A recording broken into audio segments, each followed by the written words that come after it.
महर्षि रमण बचपन से ही रमण को लगता था कि अरुणाचला में कुछ रहस्यमय है जिसको समझ पाना जरूरी है। जब वह 16 साल के थे तो उनके यहाँ एक बुजुर्ग मिलने के लिए आए। रमण के पूछने पर बुजुर्ग ने बताया कि जो अरुणाचला से आए हैं। यह जानकर वेंकटरमन उनसे बहुत कुछ पूछने के लिए उत्सुक हो गए और अरुणाचला के बारे में बुजुर्ग से कई सवाल पूछे। एक दूसरी घटना ने रमण का ध्यान अरुणाचला की ओर आकर्षित किया, उनकी गहरी आध्यात्मिक भावना को जागृत किया। उन्होंने 63 शिव संतों से संबंधित एक धार्मिक पुस्तक पढ़ी। यह उनका पहला धार्मिक साहित्य था। इसको पढ़कर वह बहुत रोमांचित हुए। पुस्तक में दिए गए पवित्र संतों के उदाहरण उनके हृदय को छू गए। इसने उनके हृदय में त्याग और परमेश्वर के प्रति प्रेम की भावना को जागृत कर दिया। रमण को 17 वर्ष की अवस्था में आध्यात्मिक अनुभव हुआ। एक दिन रमण एकांत में अपने चाचा के घर की पहली मंजिल पर बैठे थे। हमेशा की तरह वे पूर्णतः स्वस्थ थे। अचानक से उन्हें मृत्यु के भय का अनुभव हुआ। उन्होंने महसूस किया कि वे मरने के लिए जा रहे हैं। ऐसा क्यों हो रहा था वह नहीं जानते थे, लेकिन आने वाली मृत्यु से वे बौखलाए नहीं। उन्होंने शांतिपूर्वक सोचा कि क्या करना चाहिए। उन्होंने अपने आप से कहा, अब मृत्यु आ गई है, इसका क्या मतलब है? वह क्या है जो मर रहा है? यह शरीर मर जाता है। वह तत्काल लेट गए, अपने हाथ पैरों को सख्त कर लिया और सांस को रोककर होठों को बंद कर लिया। इस समय उनका जैविक शरीर एक शव के समान था। अब क्या होगा? यह शरीर अब मर चुका है। यह अब जला दिया जाएगा और राख में बदल जाएगा। लेकिन शरीर की मृत्यु के साथ क्या मैं भी मर गया हूँ? क्या मैं शरीर हूँ? यह शरीर तो शांत और निष्क्रिय है, लेकिन मैं तो अपनी पूर्ण शक्ति और यहाँ तक कि आवाज़ को भी महसूस कर पा रहा हूँ। मैं शरीर से परे एक आत्मा हूँ। शरीर मर जाता है पर आत्मा को मृत्यु नहीं छुपाती। मैं अमर आत्मा हूँ। बाद में रमण ने इस अनुभव को अपने भक्तों को सुनाया और बताया कि यह अनुभव तर्क की प्रक्रिया से परे है।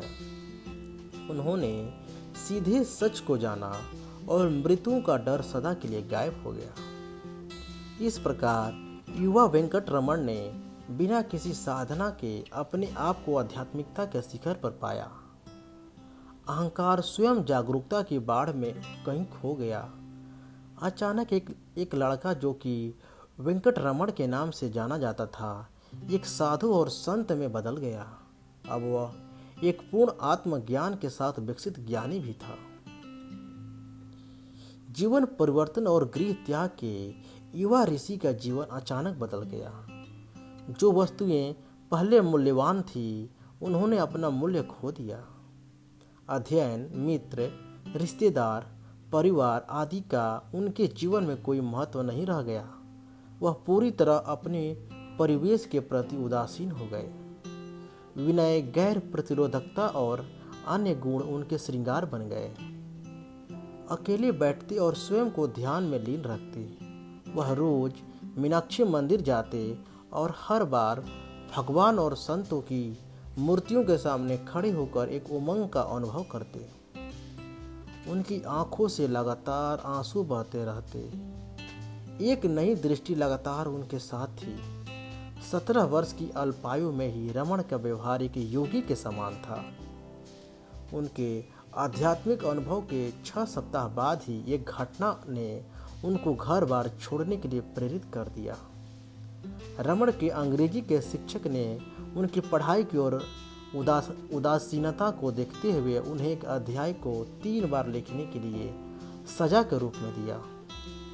उन्होंने 2 बार तो लिखा, लेकिन तीसरी बार इसकी निरर्थकता को जानकर लिखना छोड़ दिया। कागज किताब एक तरफ रख दी और आंख बंद करके गहरे ध्यान में चले गए। इसके बाद उन्होंने घर छोड़ने का फैसला कर लिया। उन्हें पता था कि उन्हें कहाँ जाना है। उन्होंने पवित्र अरुणाचला पर्वत की यात्रा प्रारंभ कर दी। उन्होंने घर वालों के लिए एक चिट्ठी लिखी जिसमें लिखा था, मैं भगवान की खोज में उनके आदेशानुसार जा रहा हूँ। तिरुवन्नामलाई आगमन। मदुरई के तिरुनाचलमलाई लगभग 400 किलोमीटर दूर है। रमन ने यह यात्रा मुख्यतः रेल और बाकी पैदल चलकर पूर्ण की।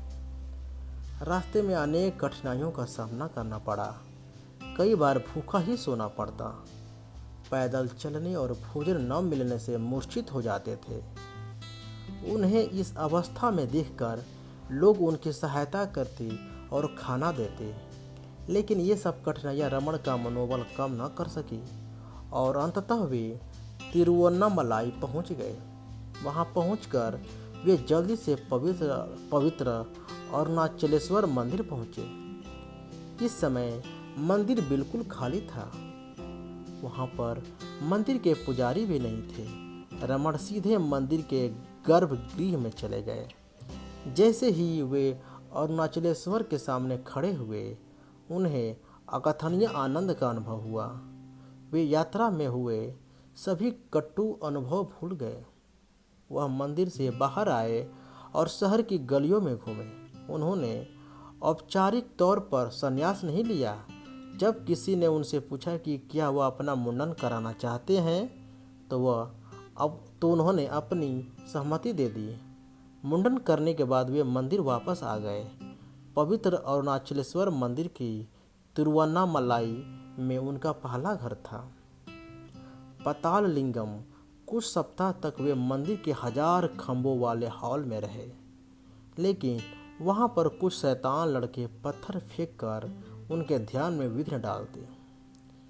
तब उन्होंने अपने आप को एक भूमिगत स्थान पर स्थानांतरित कर लिया, जिसे आजकल पाताल लिंगम के नाम से जाना जाता है।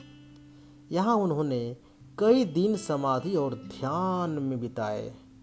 समाधि के समय वे गहरी ध्यान अवस्था में चले जाते, जिससे उनकी कीड़ों और चींटियों के काटने का भी अनुभव न होता। अंत में उनको भक्तों द्वारा पाताल लिंगम से बाहर निकाला गया। इसके बाद उन्होंने कई स्थान बदले। वे कभी किसी से बात नहीं किया करते थे। ऐसा नहीं था कि उन्होंने मौन का व्रत लिया था, बल्कि उनकी बात करने की इच्छा ही नहीं होती थी। रमण महर्षि की तपस्या और समाधि देखकर उनका यश सब तरफ फैलने लगा। कुछ समय उपरांत रमण के परिवार वालों को पता लग गया कि वे अरुणाचला में हैं। उनकी मां ने रमण को घर ले जाने की बहुत कोशिश की, लेकिन वे शांत रहे और मां को कोई जवाब नहीं दिया। मां की कई दिनों तक प्रयास करने के बाद रमण ने एक पृष्ठ पर लिखकर कहा, सभी मनुष्यों के कार्य उनके प्रारब्ध कर्म से निर्धारित होते हैं। जो नहीं होना है वह नहीं होगा, भले ही आप उसे करने के लिए अथक परिश्रम कर लें। जो होना है वह होकर रहेगा, भले ही आप उसे रोकने की कोशिश करते रहें। यह निश्चित है। बुद्धिमता इसी में है कि शांत रहें। महर्षि का दृढ़ निश्चय देखकर उनकी मां निराश और भारी मन से वापस लौट आई। कुछ समय के पश्चात महर्षि अरुणाचला पर्वत पर विरूपाक्ष नामक गुफा में रहने लगे। यहाँ पर सभी भक्तों ने उनकी आध्यात्मिक प्रश्न करना जारी रखा। कुछ प्रश्नों का जवाब वे इशारों से और बाकी का जवाब लिख कर देते थे। यहीं पर 1902 में शिव प्रकाशम पिल्लई नामक व्यक्ति रमण के पास 14 प्रश्न स्लेट पर लिख कर लाए।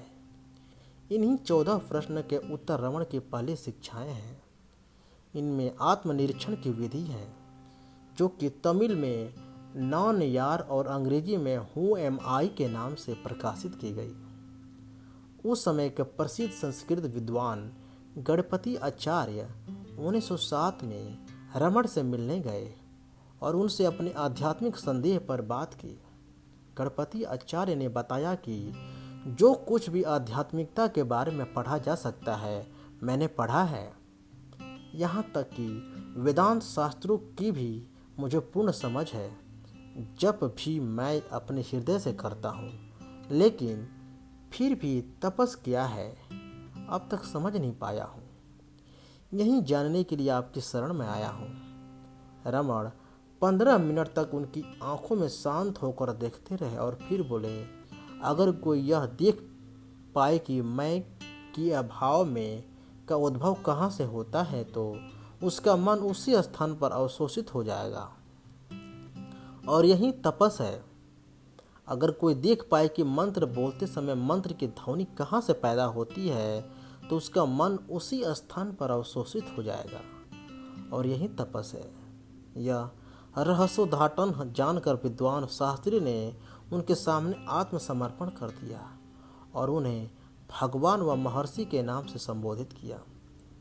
शास्त्री ने बाद में रमण गीता लिखी, जिसमें महर्षि की शिक्षाओं के बारे में बताया गया है। रमण महर्षि के शिष्यों ने उनके लिए एक आश्रम और मंदिर का निर्माण किया, जहां पर देश और विदेश से भक्त आकर रहते थे। माँ के मुक्ति के बाद कुछ समय बाद रमण की माता भी आश्रम में आकर रहने लगी। यहाँ पर उन्होंने रसोई का कार्यभार संभाला और आध्यात्मिक जीवन का गहन प्रशिक्षण प्राप्त किया। उनकी माँ की तबीयत खराब होने लगी। रमण अब अपना समय माँ की सेवा शुश्रूषा में बिताने लगे। एक दिन सुबह के समय वे अपनी माँ के पास बैठे और अपना दाहिना हाथ माँ की छाती के दाहिने हिस्से पर और बायां हाथ सिर पर रखा और माँ को मुक्ति दी। माँ की समाधि के शीर्ष पर एक शिवलिंग की स्थापना की गई। आश्रम में दूर दूर से लोग आने लगे थे और आश्रम का विस्तार काफ़ी बढ़ गया था। नए विभाग जुड़ने लगे, जैसे वेदों अध्ययन के लिए स्कूल, गौशाला, प्रकाशन कार्य इत्यादि। एक माता का मंदिर भी बनाया गया, जहां नियमित पूजा होती थी। रमण ज़्यादातर हॉल में ही बैठते और देखते रहते थे कि उनके चारों तरफ क्या हो रहा है। वह काफ़ी सक्रिय रहते और पत्तों से प्लेट बनाते, अखबार पढ़ते और पत्रों के द्वारा पूछे गए प्रश्नों के उत्तर लिखते रहते। महर्षि रमण के पास बाहर जाकर उपदेश देने के लिए बहुत निमंत्रण आए, लेकिन वे कभी तिरुवन्नामलाई से बाहर नहीं गए। बाद के वर्षों में वे अधिकतर भक्तों के सामने मौन बैठे रहते थे। कभी किसी ने सवाल पूछा तो जवाब दे दिया। उनके सामने बैठने वाले लोगों का विशेष अनुभव होता था। कुछ ने अनुभव किया कि जैसे समय रुक गया है, कुछ ने एक असीम शांति जिसका वर्णन नहीं किया जा सकता का अनुभव उनकी मुस्कुराती शांत आंखों में देखते हुए किया गया। महर्षि रमण बहुत कुशल धनुर्धर भी थे। एक सुबह उन्होंने अपने एक शिष्य को अपनी धनुर्विद्या देखने के लिए बुलाया। शिष्य यह सब पहले की ही कई बार देख चुका था, पर वह गुरु की आज्ञा की अवहेलना नहीं कर सकता था। वे समीप ही जंगल में एक विशाल वृक्ष के पास गए। रमण महर्षि के पास एक फूल था, जिसे उन्होंने पेड़ की एक शाखा पर रख दिया। फिर उन्होंने अपने बस्ते से अपना नायाब धनुष बाण और कढ़ाई किया हुआ सुंदर रुमाल निकाला। वह फूल से 100 कदम दूर आकर खड़े हो गए और उन्होंने शिष्य से कहा कि वह रुमाल से उनकी आंखें ढककर भली भांति बंद कर दे। शिष्य ने ऐसा ही किया। रमण महर्षि ने शिष्य से पूछा, तुमने मुझे धनुर्विद्या की महान कला का अभ्यास करते कितनी बार देखा है? मैं तो यह सब रोज ही देखता हूँ, शिष्य ने कहा। फिर शिष्य ने रमण महर्षि से कहा, आप तो 300 कदम दूर से ही फूल पर निशाना लगा सकते हैं। रुमाल से अपनी आंखें ढके हुए महर्षि रमण ने अपने पैरों को धरती पर जमाया और उन्होंने पूरी शक्ति से धनुष की प्रत्यंचा को खींचा और तीर छोड़ दिया। हवा को चीरता हुआ तीर फूल से बहुत दूर, यहाँ तक कि पेड़ से भी नहीं टकराया और लक्ष्य से बहुत दूर जा गिरा। तीर लक्ष्य पर लग गया ना? अपनी आंखें खोलते हुए महर्षि रमण ने पूछा। शिष्य ने उत्तर दिया, नहीं, वह तो लक्ष्य के पास भी नहीं लगा। मुझे लगे कि आप इसके द्वारा संकल्प की शक्ति या अपनी पराशक्तियों का प्रदर्शन करने वाले थे। महर्षि ने कहा, मैंने तुम्हें संकल्प शक्ति का सबसे महत्वपूर्ण पाठ ही तो पढ़ाया है। तुम जिस भी वस्तु का इच्छा करो, अपना पूरा ध्यान उसी पर लगाओ। कोई भी उस लक्ष्य को नहीं भेज सकता जो दिखाई ही न देता हो। आश्रम में जानवर और पक्षी भी निर्भय होकर रहते थे। रमण महर्षि इन पक्षियों और जानवरों को मनुष्यों की तरह संबोधित करते थे। महर्षि और ये पशु पक्षी एक दूसरे से बहुत घुल मिल गए थे। यूरोप के एक लेखक पॉल ब्रंटन ने महर्षि की ख्याति के बारे में सुना तो वे उत्सुकतावश महर्षि से मिलने के लिए आश्रम पहुंचे। वहां उनके साथ जो घटना घटी उसने उनकी आंखें खोल दी। वे रात को एक मचान पर सोने की तैयारी कर रहे थे। तभी उन्होंने देखा कि मचान पर एक जहरीला सांप चढ़ रहा है। उन्हें लगा कि आज उनकी मृत्यु निश्चित है। तभी रमण महर्षि का एक सेवक वहां आया और सांप से आदमी की तरह बोला, ठहरो बेटा। सांप एक आज्ञाकारी बालक की तरह जहां का तहां रुक गया और फिर पहाड़ों की तरफ गया और गायब हो गया। यह अद्भुत घटना थी। पॉल ब्रंटन के लिए यह चकित करने वाली घटना थी। उन्होंने आश्रम के सेवक से पूछा, आखिर तुमने यह चमत्कार कैसे किया? सेवक ने कहा, यह मैंने नहीं, महर्षि रमण ने चमत्कार किया। उनका कहना है कि जीव जंतु किसी से भी अगर हम गहरे प्यार से बोलेंगे तो वह जरूर सुनेगा। महर्षि रमण की 1947 में तबीयत खराब होने लगी और तो और कुछ समय उपरांत उनके बाएं हाथ की कोहनी में एक गांठ हो गई। आश्रम के चिकित्सकों ने इसे काट कर बाहर निकाला, लेकिन 1 महीने में यह फिर से हो गई, क्योंकि महर्षि अरुणाचलम से बाहर नहीं जाते थे। इसलिए चेन्नई से शल्य चिकित्सकों का एक दल आश्रम आया।